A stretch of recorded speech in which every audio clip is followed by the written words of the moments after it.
بسم الله الرحمن الرحيم الحمد لله رب العالمين والصلاة والسلام على سيدنا وعظيمنا وحبيب قلوبنا وشفيع نفوسنا أبي القاسم محمد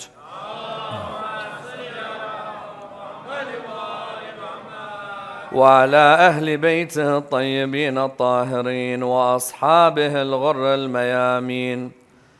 الحمد لله الذي جعلنا من المتمسكين بولاية سيدي ومولاي علي بن أبي طالب.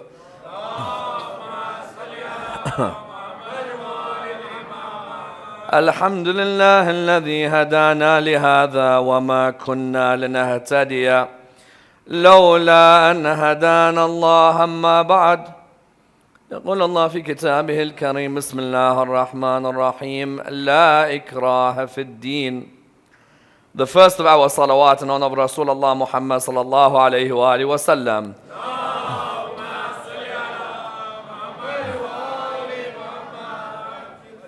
The second in honor of Amir al-Mu'mineen Ali ibn Abi Talib.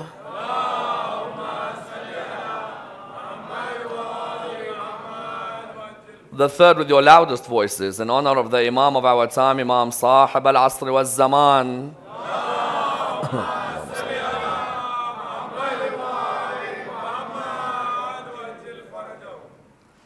Respected scholars, brothers and sisters, Assalamu alaikum wa rahmatullah wa barakatuh. Can a non-Muslim live under the state led by the Mahdi? If a person is a non-Muslim, will they be able to keep their religion when the Mahdi establishes his state? Indeed, this is a central question which many non-Muslims ask. They may recognize the Mahdi as a man of justice. They may recognize the Mahdi as a man of mercy. But what if they decide to keep their religion after they've seen the Mahdi establish the state? If, in according to Islamic terms, the Mahdi will establish an Islamic state, what will be the position of the non-Muslim? Imagine someone, for example, as a scenario, is a Christian at that time, or someone who is a member of another faith at that time. Will they be allowed to maintain their faith until that point or not? Because we know very well that this remains a central question. That when the Imam returns and establishes the state, if a person does not accept Islam, is that person to be killed or not? You find here that there is a major clash that occurs when one looks at the Quranic worldview and one looks at the Hadith worldview. You see, amongst the most important clashes that occurs in law and in theology and in ethical discussion is whether the hadiths take precedence above Quran or Quran takes precedence above hadith. Do we view the world through the lens of the Quran or do we view the world through the lens of hadith?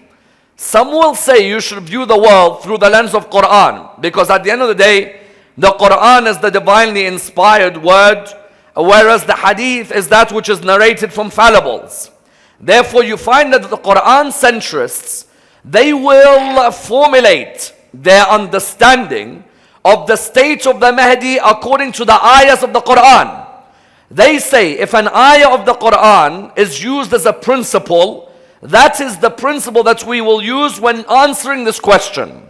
That if a non-Muslim, can they live under the Mahdi by maintaining their religion, not by having changed? They will use Quranic principles to answer this question. You'll find the hadith centrists, what will they say? They'll say, wait, lots of hadiths are clear that when the Mahdi comes, he's gonna break all the crosses and he's gonna kill all the pigs and he's gonna behead everybody who doesn't accept La ilaha illallah. You know, we have many hadiths within Bihar al-Anwar of al-Majlisi, within the Ghaiba of al-Nu'mani, which clearly state that when the Mahdi appears, he will put the sword to your throat. And if you accept La ilaha illallah, then you will be allowed to live under the state. The hadith centrists will say, we want to use hadith ahead of Quran. In which way? They will say, well, if all these hadiths are there, the hadith takes precedence. And when the hadith takes precedence, they come forward and state that the hadith is telling us the Mahdi, if you want to live in his state, you can't be a Christian, you can't be Jewish, you can't be a non-Muslim. The whole earth will be Muslim. Which means what? Which means that you're saying it will be a utopia, as in the whole world will be Muslim. There will be no one except the Muslims. Because someone may turn around and say it's impossible to have a utopia. You can't have a whole earth that's only Muslims. That person will turn around and say, no, when a person is a non-Muslim and they meet the Imam, straight away the nur of the Imam will make them come towards Islam. Nur doesn't help me in academic discussion, yes? If nur helped me, if the light of the face of an Imam helped, it would have helped Abu Abdullah on the 10th of Muharram, yes? At the end with Imam al-Hussein, 72 out of the whole Islamic State turned up. Someone who turns around and says that everybody will become a Muslim, this is a central question. So are we saying that the 12th Imam, when he achieves his victory, what will happen is that the whole earth will become Muslim? That's next to impossible. Why? Firstly, we have clear traditions again, which are unanimous in stating that he will have peace treaties with non-Muslims, even while he rules. That the West will have a peace treaty with him. Now, what the West is in geography at that time, we will discuss another time. But we have clear hadiths. We have other hadiths that there's a possibility the Imam will get killed by someone within the whole Islamic State. Now, if the whole Islamic State is Muslim, are you saying that one of these Muslims will kill the Imam? What is then the definition? You find, therefore, this is a central question. That with this non-Muslim, can they live under the Mahdi or no? Let me give you two scenarios for us to understand. I have an Italian friend of mine who I grew up with in London. Christian Italian. Very nice person. His family are wonderful people. I've been to their house. I grew up with him at school. I grew up with him at college. We're still friends until today. When the Mahdi reappears, say for example in 3 weeks' time, Imam, let's say, makes an announcement. Or let's say for the benefit of the narrations, on the 10th of Muharram, an announcement is made. And now my Christian friend says to me, remember you were telling me about that Mahdi? I say, yes. He says, this is the Mahdi you're talking about? I'm like, yes. If we then both go towards the Mahdi, my Christian friend sees him, acts with the same respect as he acts with my own father, yes? He shows him respect, he shows him morals, but he says, you know what, I don't think I want to become a Muslim. As in, I still want to maintain my Christianity. Someone will turn around and say, yes, but if he sees Jesus, Jesus will explain to him the real Islam. But what if my friend is adamant that he wants to maintain his Christianity? He doesn't want to leave Christianity, but nor is he going to be an enemy of the religion of Islam. What do I do then? Is it as simple as dividing the world into Dar al-Islam and Dar al-Kufr? Is it that simple? Because that's what ISIS is doing. ISIS at the moment, what do? They come to you with a sword, they ask you some questions. If you can't answer the questions, they behead you. If you don't answer the question properly, they'll kill you. Now, when my Christian friend, when the Mahdi reappears, my Christian friend, what do? Do I fight him? Will the Mahdi allow him to live amongst us? What is the opinion there? Let me give you another scenario. I have a friend of mine, he has become a follower of Ahlul Bayt. His parents are Hindu. He's become Shia. His parents are Hindu. Now when the Mahdi reappears, my friend has come towards the path of the Mahdi. His parents, what happens to them? Because his parents, the open-mindedness and the respect they showed in bringing him up led him to being a Shia. His parents allowed him to mix with Muslim friends. His parents were the ones who said you shouldn't have the wrong information about Islam. Muslims are good human beings. When the Mahdi appears, can his parents still live as Hindus under the Mahdi or no? Because this is a central question. Many people ask before we even get to the discussion, when was the Mahdi born? How was he born? 15th of Sha'ban. Before we even get to that discussion, this is a central question. Because if the Christian thinks when the Mahdi comes, he will put a sword on the neck Or when the Hindu thinks when the Mahdi comes, he'll put a sword on the neck. Then in that moment, many will turn around and say, you know what? What's the difference then with your leader and ISIS? We say, but our leader is chosen by Allah subhanahu wa ta'ala. ISIS says the same. They say we are khalifas. Allah made us khalifas. Yes? We say, but our leader will come with the books of God, will come with the miracles of God. They'll say, but still, we want to keep our religion. Is there any way in which a non-Muslim can live as a non-Muslim in the time of the Mahdi or no? It's a central question. Why? Because either we say that there is a possibility, or we become a religion of forced conversion. Yes? Many times the Holy Prophet is attacked as being a man who spread Islam by the sword. Do you agree? Many times people say the religion of Islam was spread by the sword. We defend by saying no, Rasulullah showed compassion to non-Muslims. Rasulullah had a soft heart for non-Muslims. Rasulullah allowed non-Muslims to live with him. How about if the grandson of Muhammad doesn't show any compassion? What does it say about Rasulullah? Yes? Because someone could easily turn around and say, hold on a minute, if you're telling me Rasulullah did not spread the religion by the sword, what if you're saying now in the books of Hadith? And that's why the debate between the Quranic worldview and the Hadith worldview is a fundamental debate. I remember in Iran, Ayatollah Sani'i uses this discussion of the Quranic versus the Hadith when it comes to fiqh. Yes? That what are the general principles of the Quran versus the traditions in the world of Hadith? Do we take a principle of the Quran over Hadith? So for example, La ikraha fi din, there is no compulsion in religion. Hadith says no, we will kill. Which one takes precedence? Yes? Sani'i first used this with fiqh.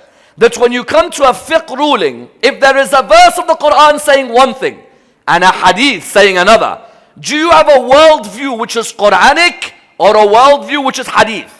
Then they took that to where? To ethics. How?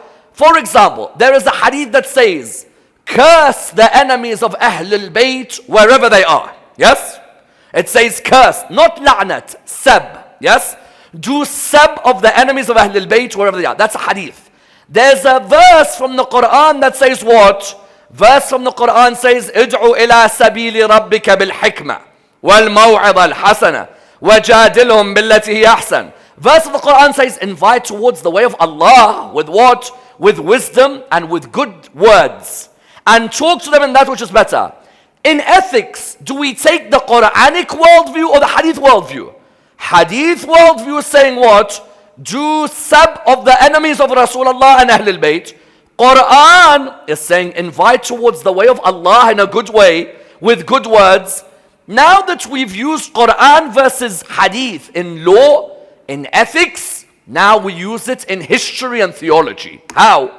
When we come to understanding the Mahdi's government, for many years the Hadiths we've been given from Majlisi, from Nu'mani, from Tusi, from the others of the greats such as Kulaini, is that the Mahdi will come and he's going to kill whoever is not a Muslim. But I now look at my neighbor who's been good friends of mine. What if my neighbor sees the 12th Imam and says, listen, I love him, he's a good man, but I don't want to be a Muslim. What do I do then? Do I let him remain my neighbor in the Islamic world? Let's answer that question tonight, inshallah. And I'd like to answer that in the following stages. Number one, does Islam allow you to force your sons and daughters to be Muslim and accept usul ad-din or no? And why did Islam say usul ad-din, you need to use your own aql, not your parents make decisions for you? Number two, why did the ayah come down, there is no compulsion in religion? And which other ayahs highlighted that the Prophet did not want to build an environment where non-Muslims could not live? Number three, how important was the event of Mubahala in highlighting that non-Muslims could live under the Messiah of that time without being oppressed at all? Number four, how about these hadiths that say the crosses will be broken and the pigs will be killed? Is Imam really going to do that?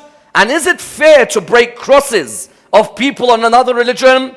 Number five, if the non-Muslim doesn't turn out to be a staunch enemy of the Imam, then who will his enemies be? And how does Imam al-Baqir tell Abu Hamza al-Thamali that what the 12th Imam will face is even worse than Rasulullah? Let me examine this in order that we understand this topic in depth. Can I force my son to be a Muslim? Or am I only allowed to bring them up as a Muslim? This central question is debated by many. Why? Because this central question is vital when understanding the whole vision of the religion of Islam. I believe in Tawheed. I believe in Nubuwah. I believe in Imamah. I believe in Adala. I believe in Qiyamah. Yes? All our life we've been brought up that the Usul al-Din are 5. Tawheed, Nubuwah, Adala, Qiyamah, Ma'ad. That's what we've been brought up. When we've been brought up learning all of this, all our life, now I have a son and a daughter. Can I force them to believe in Tawheed, Adalat, Nubuwat, Imamah and Qiyamah? One school says, of course, if they don't, I'll kick them out of the house and never let them come back home. No. That's not the religion of Islam.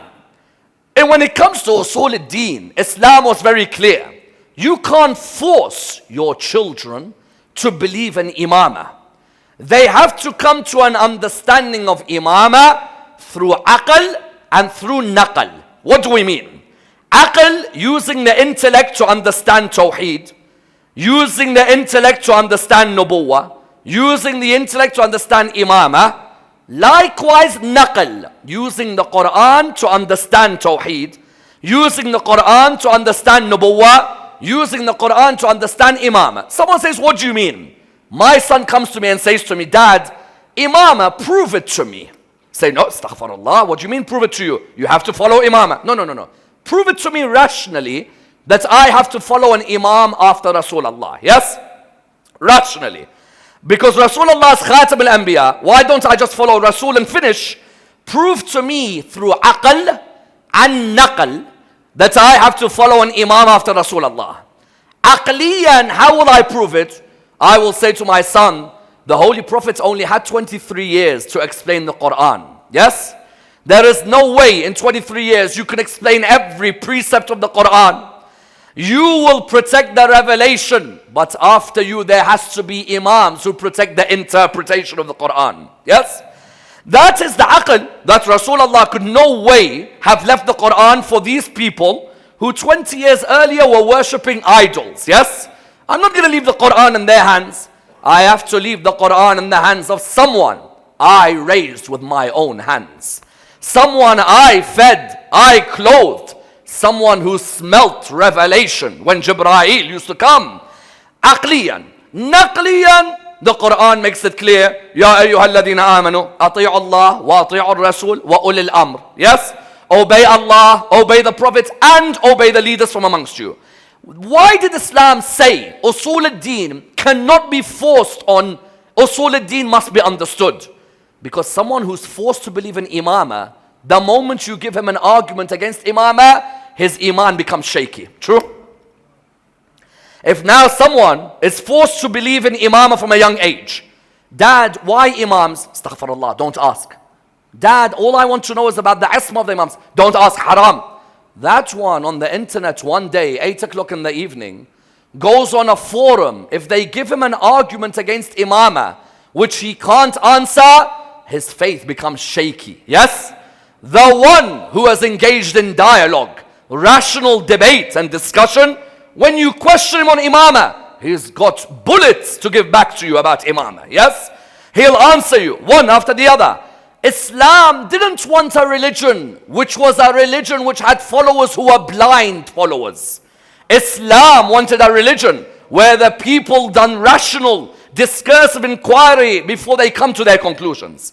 Furu' ad-Din, yes, you do taqleed of one of our maraja. Yes?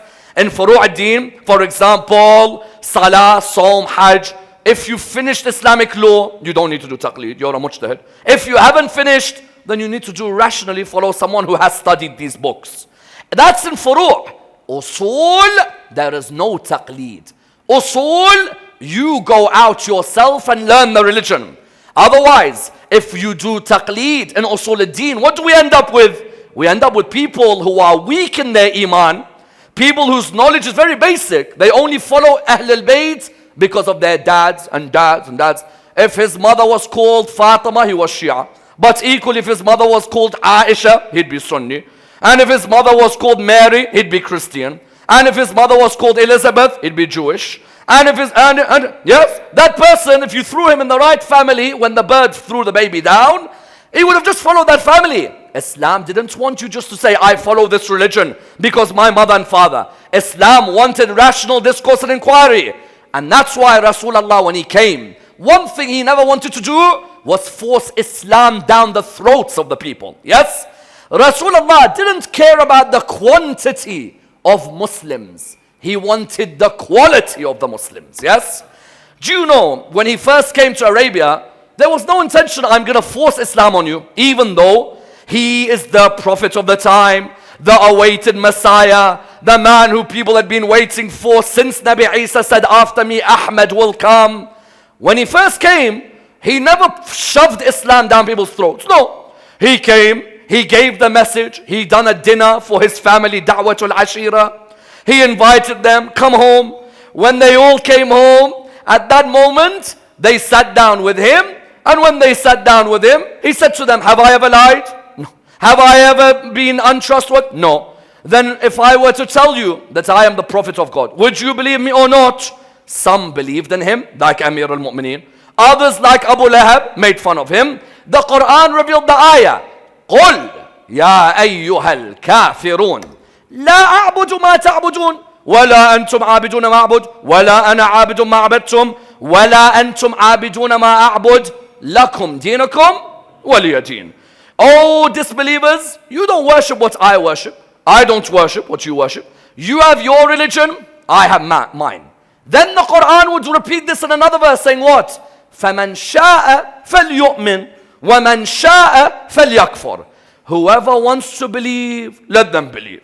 And whoever wants to disbelieve and reject, let them disbelieve and reject. And even when he got to Medina, now, say those verses, let's say they were in Mecca. When he got to Medina, you would think, now he is the head of the state. And I want you to compare this with 12th Imam, yes?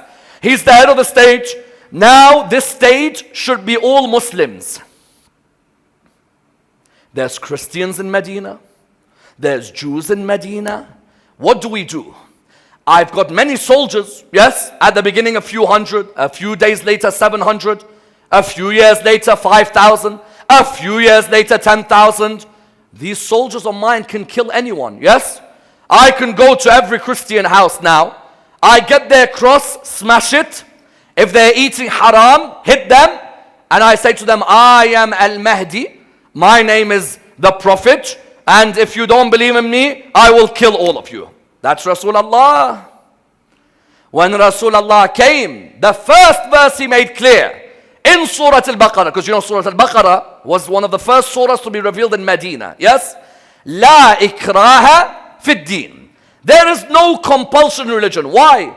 If I have come as a mercy to mankind, I'm not going to compel mankind to follow my way. If I am a rahmah, I'm not going to force you to follow my way.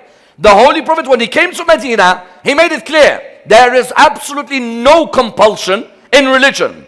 The Christians worship in their churches. The Jews worship in their synagogues. If any of them is affected or hurt by any of the Muslims, I will punish that Muslim who hurts the Christians and the Jews. Look at the outlook of Islam. The outlook wasn't that I have come and now Islam is going to destroy all of you. No. You want to worship in your churches, worship. You want to worship in your synagogues, worship. Someone says, okay, but then why did Rasulullah attack the Jews of Khaybar then? If Rasulullah had respect for other religions, why the Jews of Qaynuqa, or the Jews of Qurayza, or the Jews of Nadir, why were they all attacked by Rasulullah? He didn't attack them because they were Jews. He attacked them because they committed treason against the state. Yes? They had made an agreement with Rasulullah. The Muslims, the Christians, the Jews are all one ummah. They will support each other. They will not side with outside alliances behind the back of the government. when the Jews of Qurayza or the Jews of Nadir or the Jews of Qaynuqa went behind the back of Islam. Only then did Rasulullah say, and not even he said, they wanted Sa'ad bin Mu'adh, for example, to be amongst those who made the agreement that they should be punished. You found, therefore, Rasulullah's outlook on the world was what? It wasn't an outlook that Christians and Jews have to be killed. Because this is a problem. I read Majlis's Bihar, I read Nu'man's Ghaiba. The hadiths say he will make sure that unless they utter La ilaha illallah, he will behead.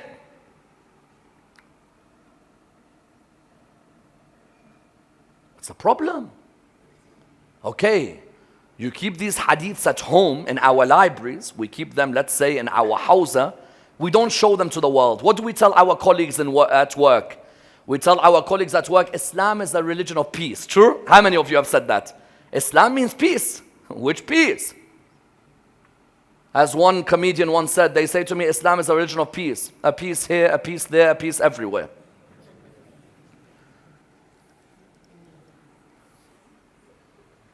Well, there's a problem.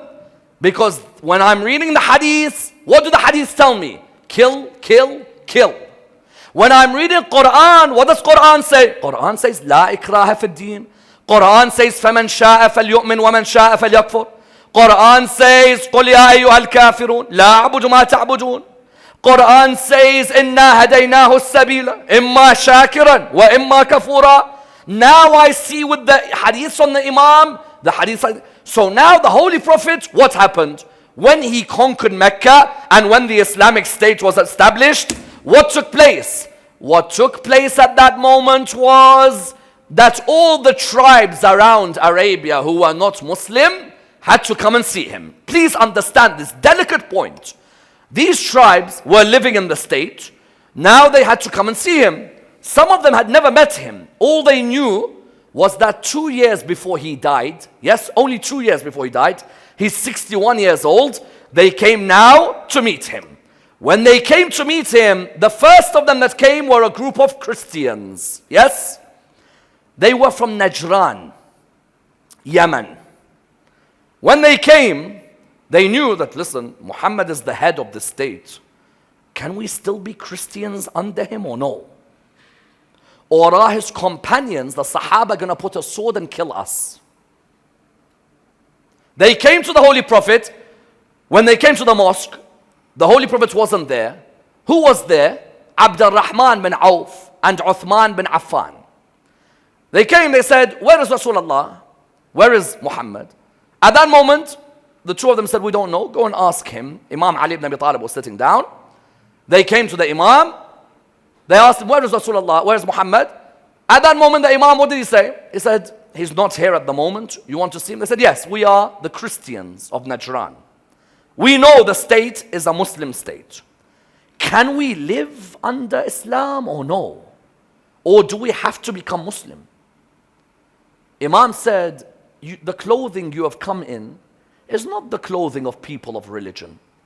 Gold and diamond and jewelry. Come tomorrow with more humble clothes. Sit with the Prophet and we will explain.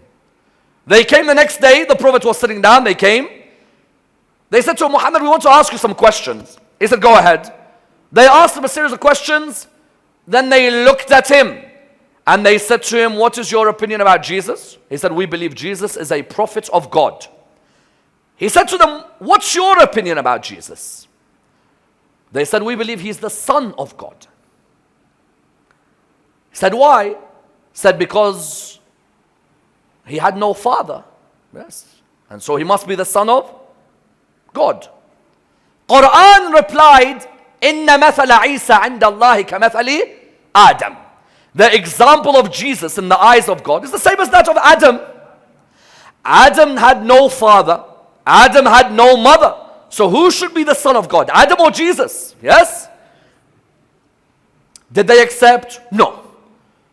When they didn't accept, did Rasulullah say, excuse me, you Sahabi, let's give a name of a Sahabi, you Zayd, get a sword please.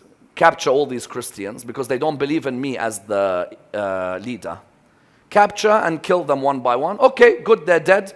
Okay, let's go and have a barbecue somewhere, please.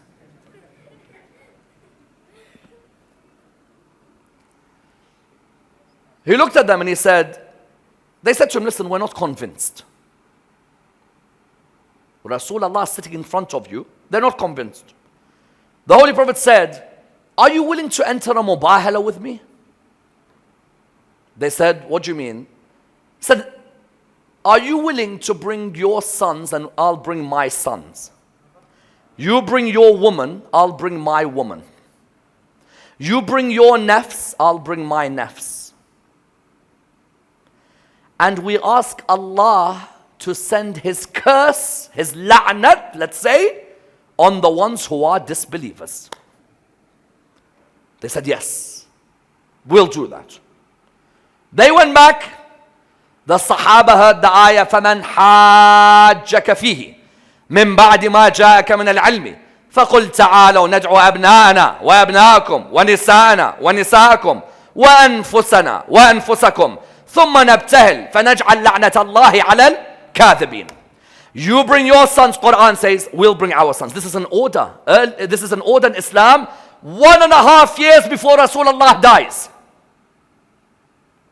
100,000 Muslims are alive. Do you agree? Quran says, bring your sons, we'll bring our sons. You bring your woman, we'll bring our woman. You bring your nafs, yourself, we'll bring ourselves. Whoever Rasulullah takes with him have to be the most important people in the religion of Islam. You agree? There are many Sahaba alive. There are many women alive. There are many wives alive. Yes, all of them are alive. Quran is saying, you bring your sons, we'll bring our sons. You bring your woman, we'll bring our woman. You bring yourself, we'll bring ourselves. All the Sahaba that night were waiting. Who does Allah and His Prophet see as the most important people in representing the religion of Islam? Everyone's there. The great Sahaba of Rasulullah, all of them are there. And the great wives, Ummahat al-Mu'mineen, are all alive. Yes? So whoever Rasulullah takes with him, all has to be the best. They were all waiting the next day. The Christians had said something. If Muhammad brings his Sahaba, then we will go to the Mubahala. If he brings his family, then we won't. Because a man who's willing to sacrifice his family is a man of God. True? This is common sense. It's common sense. You don't need hadith and Quran. When a man takes his family, then that is the family of Allah on earth. Someone says, you can't say family of Allah. Allah doesn't choose family. And so you're trying to kid me or what? Quran doesn't say, Inna Allah astafa Adam wa Nuh wa al Ibrahim. If you're saying Allah doesn't choose families, how comes He say al Ibrahim? Why don't you call Allah a monarchist? Say Allah only likes monarchy. Your Lord chose al Ibrahim, so He can't choose another al later on. Bring your sons. He brought Hassan and Hussein. At the time, how old were they? They were 5, 6 years old. Bring your woman. So many women alive. He only brought Fatima, because all of those women who are alive don't come near the dust of Zahra. No way. Now the next point. Bring your nafs. Whoever he brings, has his nafs is equal to Rasulullah. Jalal al-Din al-Suyuti, Jalal al-Din al-Mahalli have a tafsir called Tafsir al-Jalalain. Famous tafsir of our brothers from Ahlul Sunnah. Yes? In there he says, as his sons, he took Hassan and Hussein. As his woman, he took Fatima. As his nafs, he took Ali ibn Abi Talib. Yes? Allahumma salli ala. This salawat is not loud enough.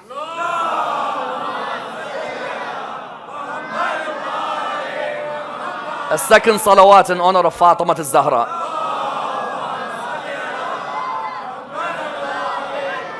A third salawat in honor of Imam Hassan and Imam al-Hussein.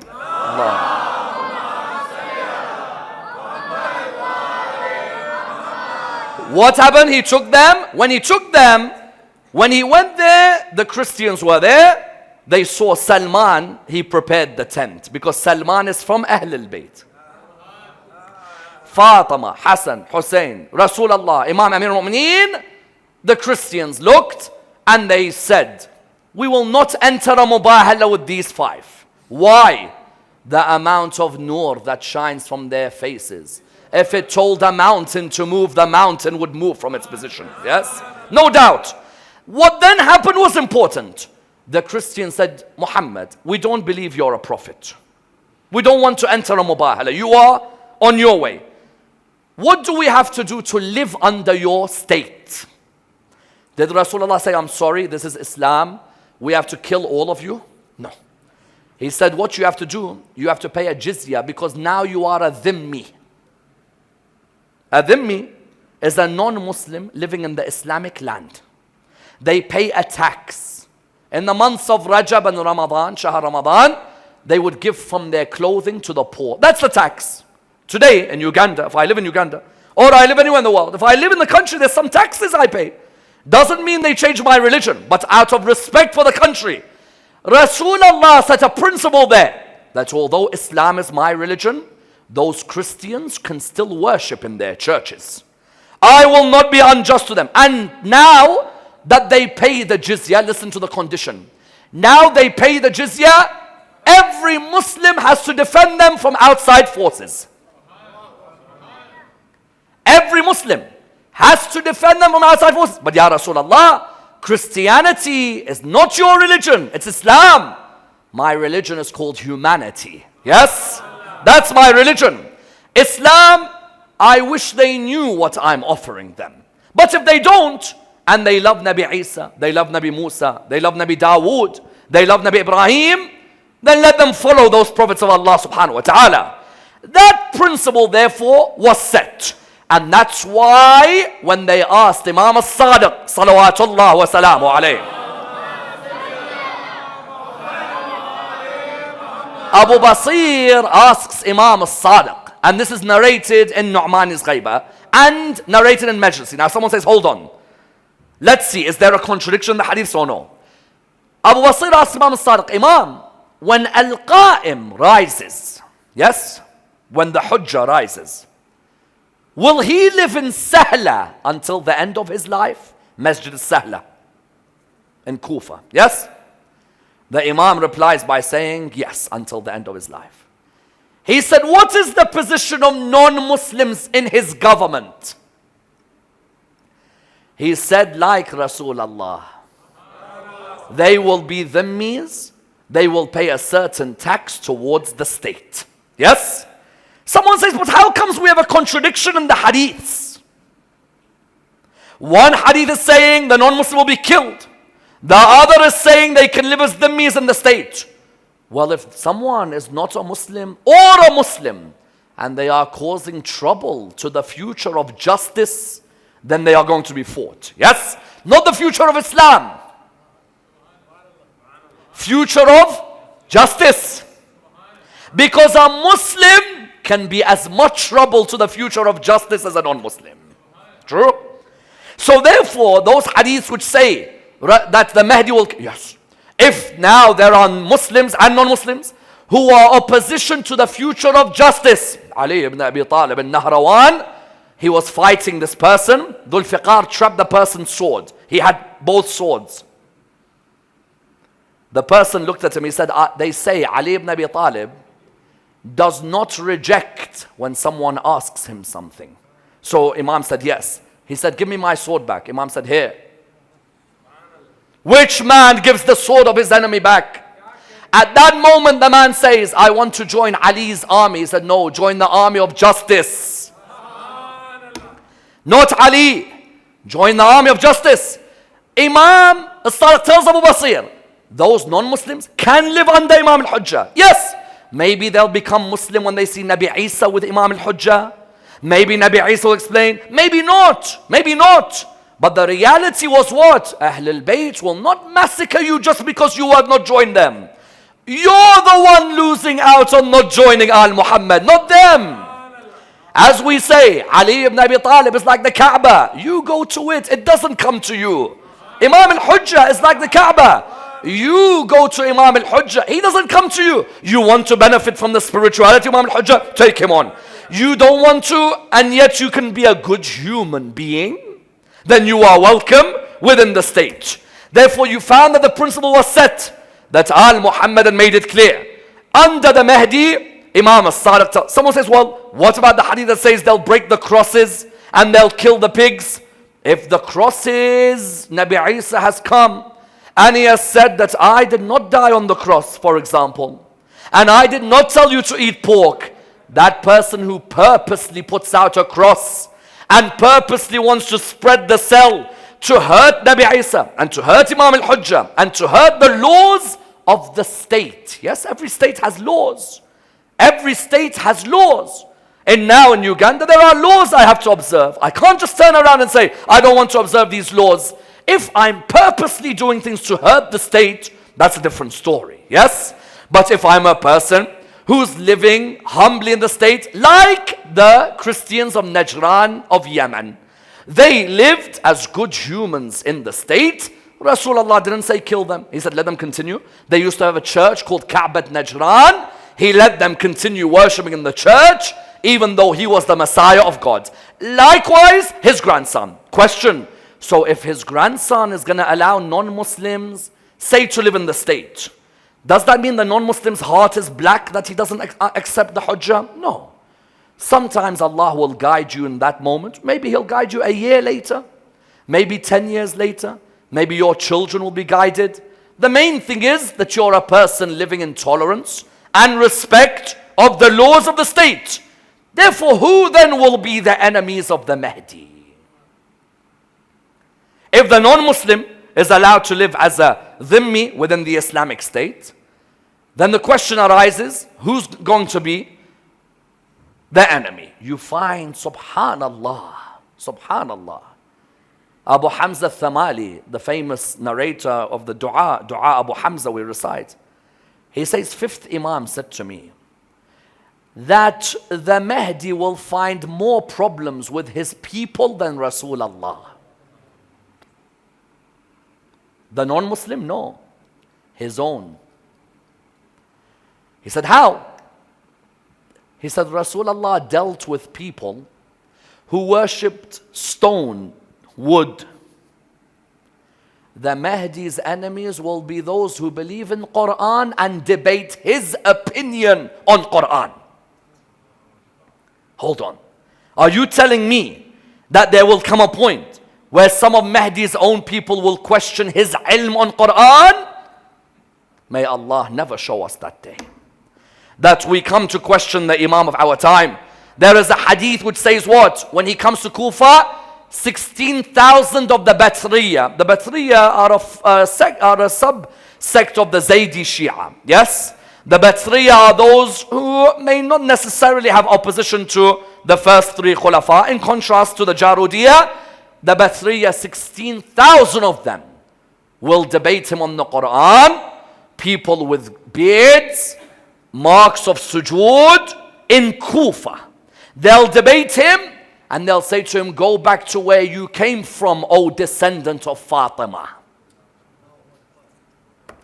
In Kashi's Rijal and in Ithbat al-Huda, you find a hadith which even says amongst his enemies will be his own Shia. We always imagine the non-Muslim friend of ours may give trouble to 12th. It may be us who become the most difficult to him. For Abu Hamza Thamali, Imam al-Baqir said that Rasulullah didn't face as much trouble with his people as the 12th with his own people. And that's therefore why you see that, subhanallah, from the very beginning of Islam, the people who caused the most trouble to Islam weren't non-Muslims, it was Muslims. Rasulullah died, it was Muslims who attacked the house of Fatima. Yes, wasn't it? People who claimed La ilaha illallah, they claimed they believe in Muhammad Rasulullah, they attacked. Wasn't it not Muslims who supposedly, because of their religiosity, struck Ali ibn Abi Talib on the night of the 19th in Kufa? Ibn Muljam was from the Khawarij. They said, we are the true Muslim. Ali and Muawiyah, no. we are the true Muslims, and they struck Imam. Wasn't it not a Muslim lady, daughter of Al-Ash'ath bin Qais, sister of Muhammad ibn Al-Ash'ath, Ju'da, daughter of Al-Ash'ath bin Qais? Wasn't it a Muslim lady who poisoned Imam al-Hasan? And wasn't it people in their namaz who used to praise Muhammad in the tashahhud? Weren't they the same ones who killed Muhammad's grandson?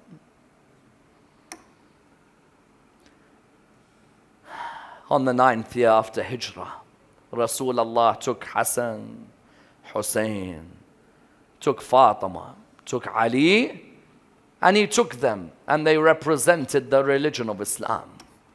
Ya Rasulullah, you asked us to look after them one by one, yes? You said to us, look after Fatima, look after Ali, look after Hassan, and look after Hussein. In the 9th year of Hijrah, they represented the religion. Only 50 years later, the last of them lay on the ground in Karbala alone. Yes? 9th year after Hijrah, they represented Islam against the non-Muslims who are asking. 50 years later, his grandson lies on the ground in Karbala. Who killed him? Non-Muslims? No. The ones who said Muhammad, Rasulullah, killed the very son of Muhammad. Not just killed him, beheaded him. Not just beheaded him, trampled on him. Not just trampled on him, slapped him. Every act imaginable they took out on Rasulullah. Do you know what one poet says? Which body, listen to this. One of the poets says, which martyr did the sun burn his body? And from his nur, the sun was created. Yes? Which martyr did the sun burn his body? And from his nur, the sun was created. Which martyr did the horses trample on his body? And those same horses used to trample when they heard his name. If only those horses knew it was Muhammad's body they were trampling on, not Hussein. Yes? Because when they trampled on Hussein, it wasn't Hussein, it's the flesh of Muhammad they're trampling on. Yes? And that was something no one would forget from the Imams, especially Imam Zayn al-Abidin alayhi salam. Yes?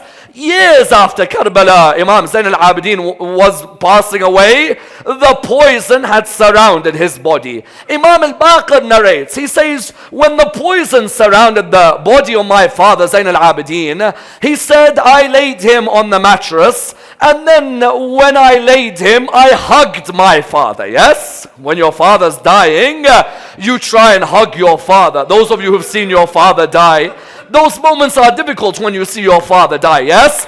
Imam al-Baqir says, Imam Zayn al-Abidin, I hugged him because I could see the poison had surrounded Zayn al-Abidin.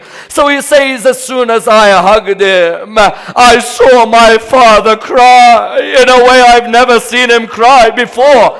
But we know Imam Zayn al-Abidin, many times he cried. But why cry so much now? He looked at him and he said to him, Father, why do you cry when I hug you right now? At that moment he looked at the Imam, he said to him, Father, why do you cry when I hug you now? In a moment you'll see Rasulullah. In a moment you'll see Fatima al-Zahra. Yes? In a moment you'll see Ali ibn Abi Talib. In a moment you'll see Imam al-Hasan.